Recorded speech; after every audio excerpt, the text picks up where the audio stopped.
Rytas protingesnis už vakarą. Argi netiesa? Radio Gama.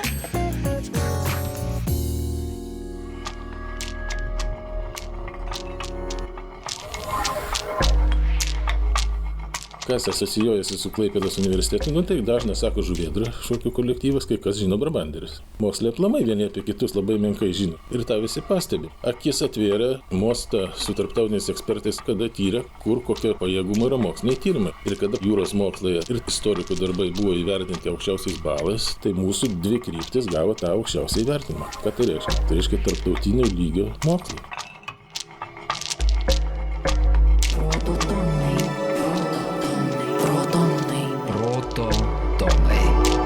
Teigiamų energijų laida su Klaipėdos universiteto mokslininkais.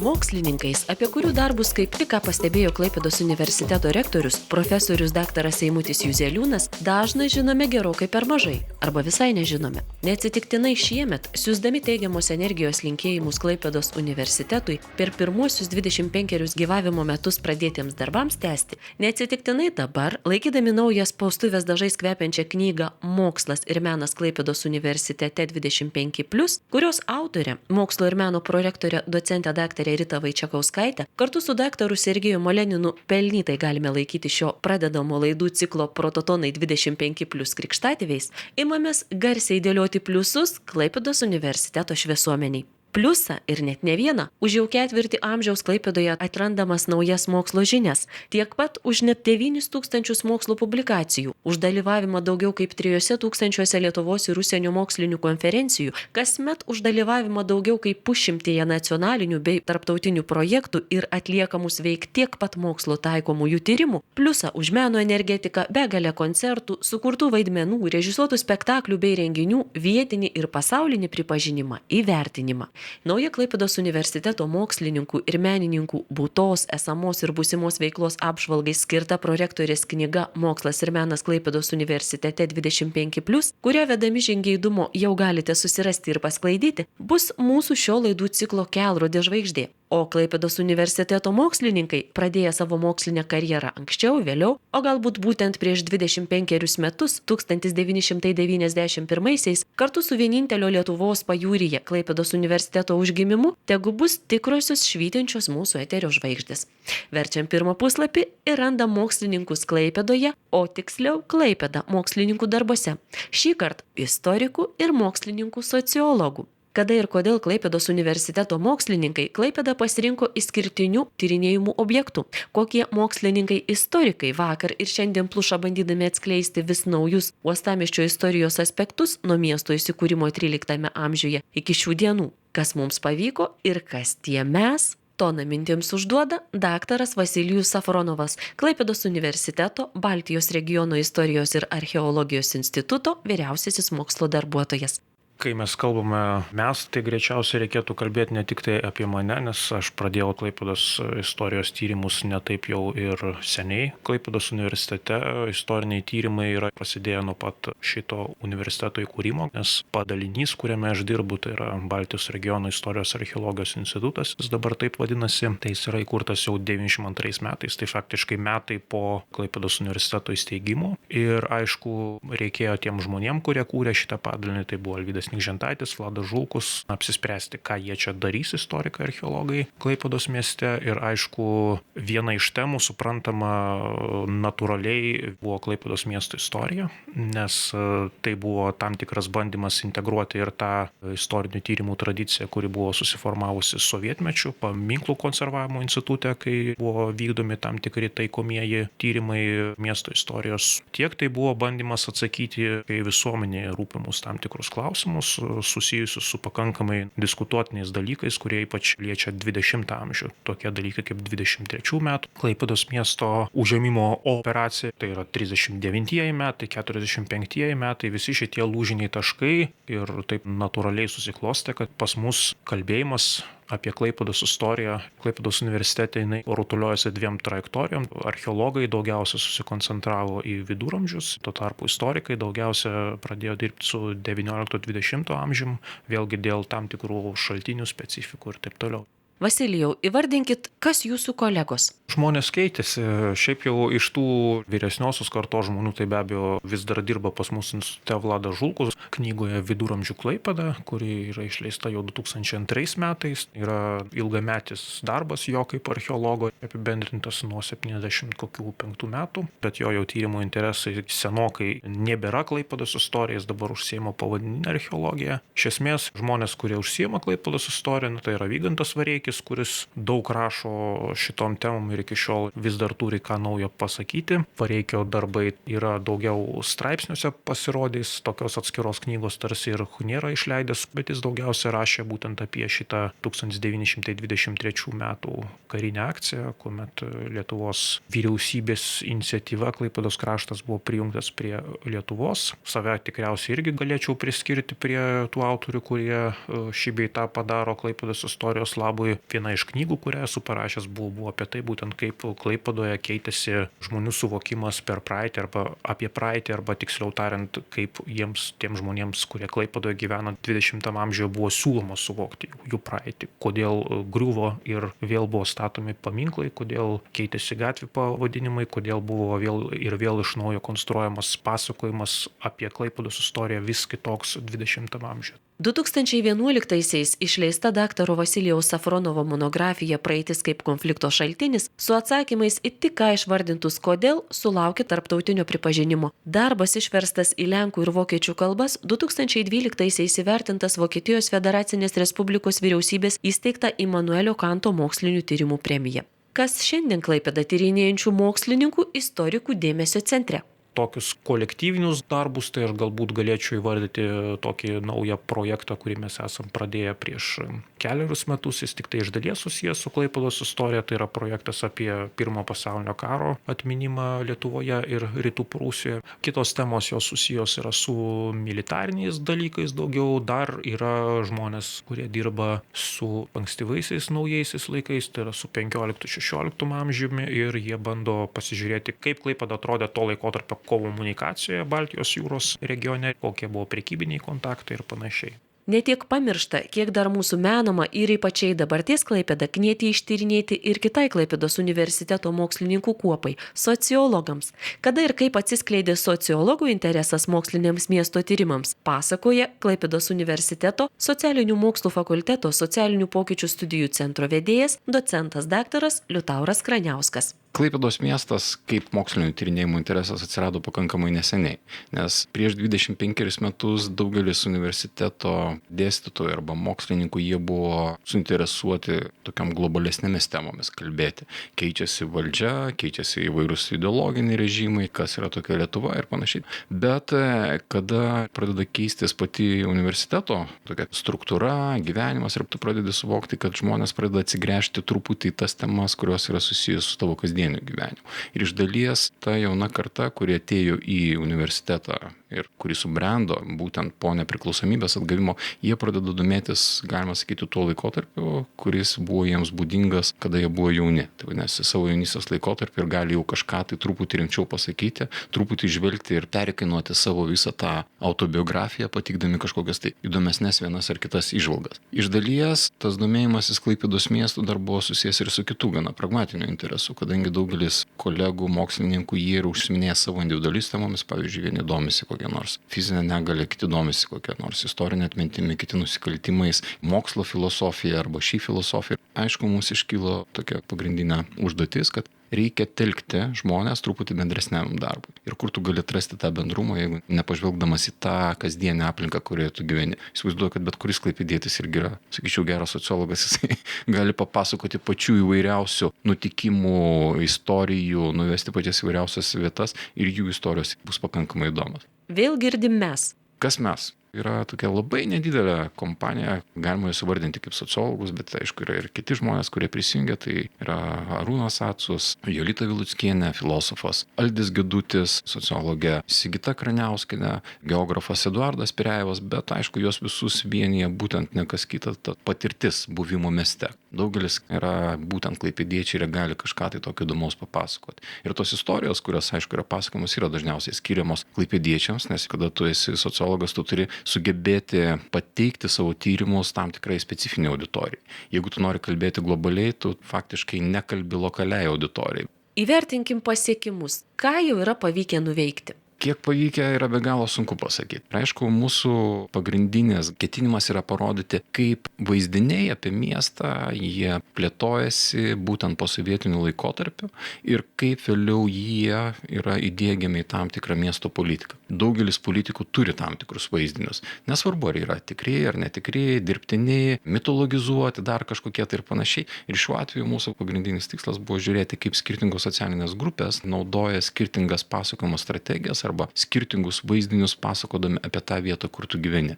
Tai vadinasi, tu gali sužinoti apie save arba savo gyvenamą vietą, klausydamasi skirtingų žmonių istorijų iš skirtingų perspektyvų. Bet tai, kas mums kaip sociologams yra įdomu, kiek šitie vaizdiniai vėliau yra panaudojami politikoje, galios kovose, kodėl jie būtent tokie atsiranda ir panašiai. Tai, ką mes ištyrėme, tai buvo labai nedidelė dalis. Tos interesų grupės pasiskirstė pagal jau mūsų turimą įdirbį, ko mes anksčiau domėjomės. Tik tai šičia daugiau gal parodėme tą įdirbį, šnekindami atstovus, pavyzdžiui, iš politikos, iš religinių bendruomenių, iš tautinių mažumų, architektus, kaip jie mato tą visą visuomeninę erdvę, kurioje mes gyvename. Nežinau, ar padarėme daug ar mažai, čia jau yra kitiems spręsti, bet mus labai džiugina, kad vis dėlto tie pasakojimai, kuriuos mes sugebame patys sukurti, pateikdami labai specifinę kažkokį tai požiūrio tašką, aišku, jie yra įdomus ir kitiems žmonėms. Tai čia yra pats didžiausias malonumas, kada tu išgirsti, kad kažkas tai perskaitė, ateina tau paploja per nugarą, paklausia, kur galima įsigyti kažkokią tai knygą jūsų parašytą, ką jūs dabar ketinate daryti, kaip tai yra įdomu. Aišku, tai yra tikrai malonu. Vienas mokslinių pasakojimų, kurį norisi įvardinti ir išskirti, 2012 metais įspausdinta Klaipėdos universiteto sociologų ir ne tik kolektyvinė monografija Klaipėdos diskursai 1990-2010 metai – sociologinė miesto tapatybių rekonstrukcija. Jei iki šiol dar to nepadarėte, būtinai paskaitykite, nustebsite. O ką tyrinėjate dabar? Dabar mes esame susitelkę su kolegomis ties kitu tokiu tyrimu, kuris apima 20 metų nusikalstamumo raidą, būtent Klaipėdoje, pasitelkiant erdvinį mąstymą, bandant atsakyti į klausimus, kodėl žvejybos uostas lygi šiol yra traktuojamas kaip pats baisiausias ir žiauriausias rajonas, kur tik tai išeini į lauk, iš karto būsi apiplėštas, išprivartautas, reiškia tau suleis narkotinių medžiagų ir dar pasiūlys nusipirkti nelegalaus alkoholio bei cigarečių ir panašiai. Rudenį tikimės naujos knygos, kuri būtent skirta tokio nusikalstamumo erdvės ir kodėl kažkokie tai nusikaltimai slenka iš vienų miestų ir dviejų kitą šitų klausimų paieško. Proto tonai. Teigiamų energijų laida su Klaipėdos universiteto mokslininkais. Per 25 metus paskelbusiais daugiau kaip 9000 mokslinių publikacijų. Apie jau 25 metus sklindančią mokslo energiją Klaipėdoje ir Klaipėda moksle šiandien kalbamės su dviem Klaipėdos universiteto mokslininkais – istoriku Vasilijum Safronovu bei sociologu Liutauru Kraniausku. Ir nors jau visi bėgėjom, grįžkim prie pradžios. Nuo ko prasideda mokslas? Kas užveda? Liutaurai. Dažniausiai mokslas prasideda nuo ko, jeigu susirenka šutvę, pasvarsto, ar įdomu mums, svarbiausia, ar smagu, tai yra svarbiausias elementas. Jeigu tau yra smagu daryti, jeigu tai susieji kažkokią tyriamąją veiklą su savo hobiais, su tam tikru žinojimu, savotiškais nedideliais atradimais savo pačiam, tai tampa automatiškai įdomu ir kitiems. Kitu atveju, aišku, mokslinis darbas gali tapti kančia, nuobodulybė ir panašiai. Nuo pradžio visą laiką paprasta, kaip sakau, susėda šutvę žmonių, pasišneka, jeigu dar pamato, kad yra kažkokios tai papildomos finansavimo galimybės, fondai, į kuriuos tu esi visą laiką priverstas kaip mokslininkas kreiptis, fondas tau duoda pinigų, tu apsidžiaugi ir sakai, gerai, darome, o kaip išeiti gatves, tai čia jau yra mūsų jau individualūs gebėjimai, paslaptis. Tegul studentai ateina pas mus, išmokysim, kaip pakalbinti taksistą ir nebijoti jo. O ką mokslininkas dirba? Mano įsivaizdavimas, kad reiškia mokslininkas tai, kai jisai daro, jisai visą laiką yra besantis tam tikroje bendruomenėje, kuri suformuoja tavo interesus. Tu liktai sakai, tu dirbi savo, bet tu iš karto turi žinoti, kad anapus tavo interesų glūdi ir kitų žmonių interesai. Kada tu darai savo tyrimus, tam tikrą informaciją tu perpasakoji studentams. Aš dar gal prisilaikau to pakankamai senoviško įsivaizdavimo apie universiteto kažkokias tai misijas, ką jisai turėtų duoti ir panašiai. Ir suprantu, kad tu kaip tyrinėtojas pasakoji studentams tas istorijas, kurios jums yra įdomios ir kuriomis jie gali vėliau perimti tam tikrą kalbėjimą, tam tikrą miesto matymą, suvokimą ir iš dalies jau vėliau diegti kažkokioj tai politikoje. Koks tas galimas poveikis arba ko tu norėtum tikėtis iš savo tų tyrimų, visą laiką reikalauja ilgalaikės perspektyvos. Negali sakyti, kad šiandien parašiau knygą, komisaras įteikė man didelį medalį ir pasakė, šaunuolis, dabar žinome, kur griebti nusikaltėlius ir viskas. Ne. Šičia mes turime galvoti apie kitą aspektą, kad turime ilgalaikę perspektyvą, kuri leidžia įvertinti tau, ką tu darai, ko tu tampi įdomus, kodėl tu tampi įdomus, kam tu tampi įdomus, su kuo tu gali bendrauti, su kuo tu gali kalbėti. Bet svarbiausia yra tai, kad tau būtų smagu, jeigu tau smagu, vadinasi ir kitiems bus smagu, nes tu tikrai nesi vienišas. Atvirumo akimirka. Prisipažinkit, kaip atsitiko, kad jūs abu šiandien mokslininkai ir abu Klaipėdos universitete? Savo gyvenime tikrai esu išbandęs daug įvairiausių veiklų ir valstybės tarnybos ir panašiai. Tai aišku, tu bandai surasti vis dėlto kažkokį tai prasminį santykį su ta savo aplinka. Ir iš dalies tu bandai ieškoti tų erdvių arba tokio kolektyvo, kur atsiranda prasminis santykis, kas tau yra įdomu. Ir šiuo atveju negaliu pasakyti, kad būdamas 6 metų ar tenai 7 metų aš jau mačiau save norinčių būti mokslininku. Ne, baigti juokauti, aš galvojau 6 ar 7 metų, kad būsiu kriminalistas, kad gaudysiu nusikaltėlius, gal netgi šito ir Klaipėdoje. Kada tenai atėjo 14 metų, sakiau, būsiu gaisrininkas, mama pasakė, tu ką neišsimėgi namuose, tai supratau, kad pasirinkimas tikriausiai blogas yra.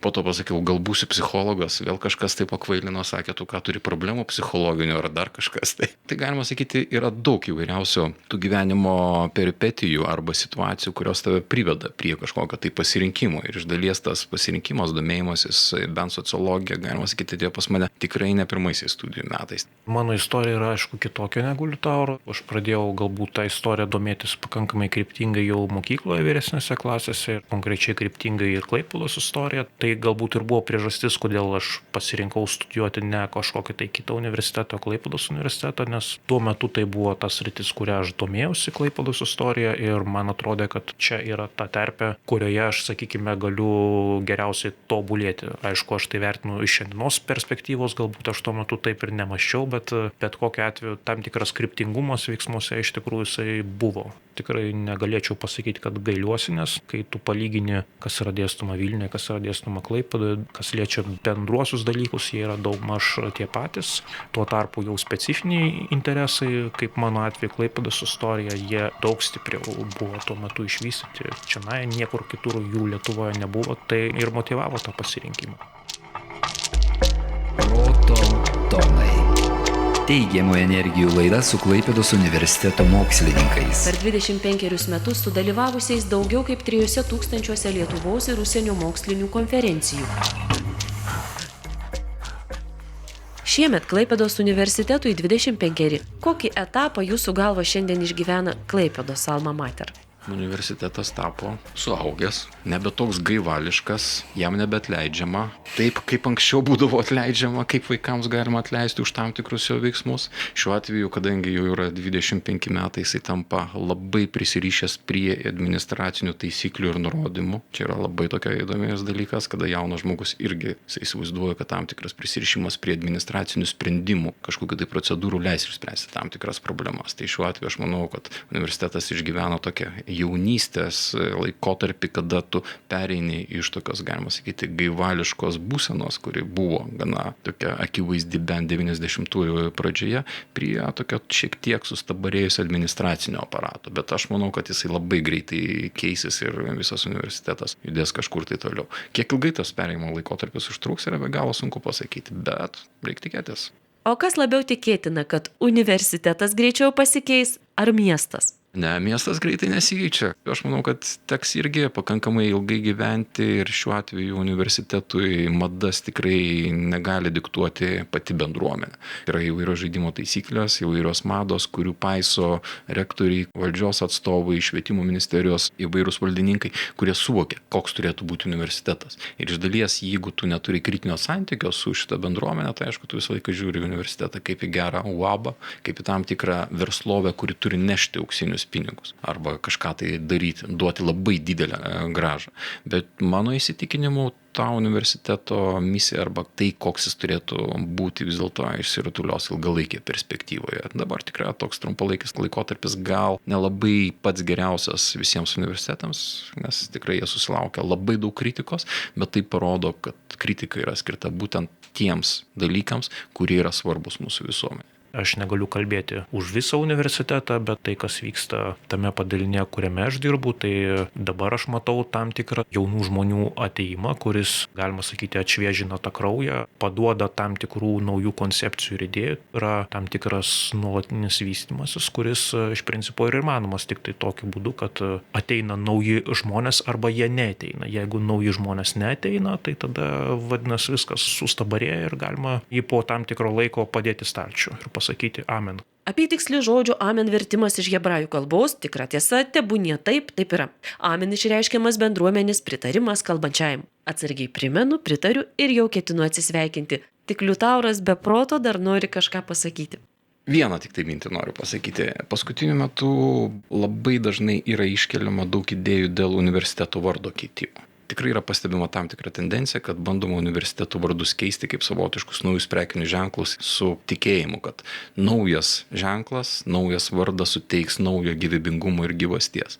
Kažkada tai buvo svarstamos tokios idėjos, kaip čia užvadinti Klaipėdos universitetą, ar mums nevertėtų jo pasikeisti, Jūrų mokslų universitetas, ar tenai kokio nors Mažosios Lietuvos, ar Donelaičio, kokio nors dar kažkokie tai patys keisčiausi pavadinimai buvo pasiūlyti, bet mano nuomonė, Klaipėdos universitetas turėtų išlaikyti savo vardą, kad tai yra Klaipėdos universitetas ir parodyti universiteto sąsąją su miestu. Nes tik tai tuo atveju, kada tu parodai savo sąsąją su miestu, tu gali pasakyti, kad tu nedirbi tik tai jūriniam sektoriui, kad tu nedirbi tik tai tam, kad šlovintum Donelaitį arba dar kažkokį tai kitą žymų žmogų, kurio vardu yra pavadintas universitetas, bet pirmiausia, tu turi tą gyvastingą, labai jautrų sąlytį su miesto gyvenamąja aplinka. Tai yra ta aplinka, kurioje tu gyveni ir kur tu gali jaustis, kad tu priklausai šitai bendruomenei. Proto tonai. Klaipėdos universiteto sociologas daktaras Liutauras Kraniauskas ir istorikas daktaras Vasilijus Safronovas. Ačiū, pliusas jums.